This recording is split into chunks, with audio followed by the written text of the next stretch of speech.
भाऊ सकाळी 8 8:30ला जे बाहेर बसतात ते जेवायची सुद्धा त्याच्याकडं वेळ नसतो. संध्याकाळी माणसं संपेपर्यंत 4 वाजेपर्यंत सतत माणसांची कामं करत असतात. मग तो माणूस काय निष्क्रिय आहे का हो? कुणी काही बोलावं तर ते ऐकलं जाणार नाही आणि आमचे कार्यकर्ते हेही ऐकून घेणार नाही.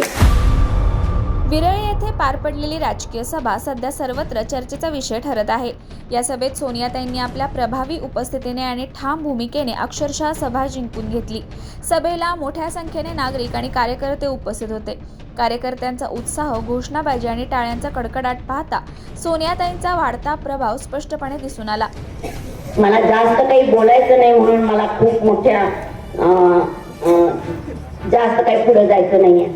पण परत एकदा तुम्हाला मी असं विनंती करते की तुम्ही मी पहिल्यांदा बोलत असल्यामुळं तन्मयतेनं ऐकताय, पण खूप काही बोलायचं पण आहे.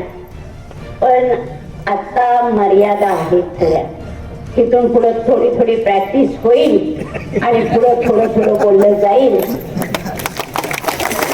पण आज मला एवढंच बोलायचं आहे. आज माझ्या माता भगिनी मगासपासून खूप उशीरपर्यंत आलाय.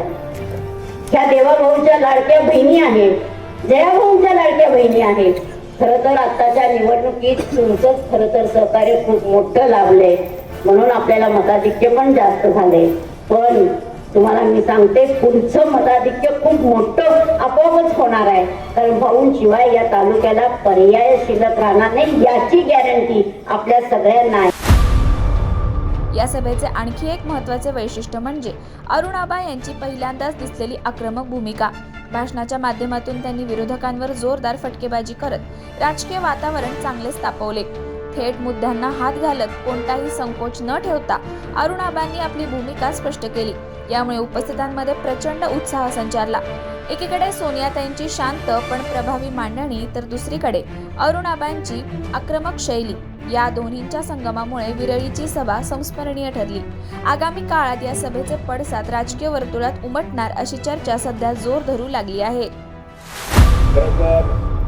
अध्यक्ष साहेब, या गटामध्ये आत्ता मी तुम्हाला मगाशी गाडीत सांगितलं की आजही भाऊंनी कमीत कमी 1.5 कोटी कामाची यादी आज लास्ट आचारसंहिता नंतर आज टाकली, फक्त कुकुडवाड गटाची. गेल्या 1 महिन्यामध्ये या गटामध्ये कमीत कमी आदरणीय भाऊंनी 10 कोटीची कामं या ठिकाणी दिलेत गेल्या 1 महिन्यात. आणि भाऊ आमदार आणि मंत्री झाल्यापासून या गटामध्ये मी चॅलेंज देऊन सांगतो अध्यक्ष साहेब, कोणाच्यात दम असेल त्याला म्हणा, हे पुढं 100 कोटीची कामं 1 वर्षात दिलीत, पाण्याच्या योजना सोडून. आणि त्याला मी साक्षीदार आहे, कुठल्या गावात काय काम दिले ते मला माहिती आहे.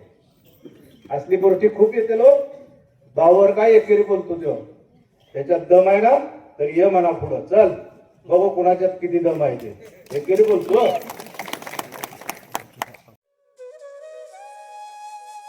अशाच नवनवीन अपडेटसाठी आमच्या खबर गावाकडची या चॅनेलला सबस्क्राईब करा. आमचे व्हिडिओ लाईक करा आणि शेअर करा. धन्यवाद.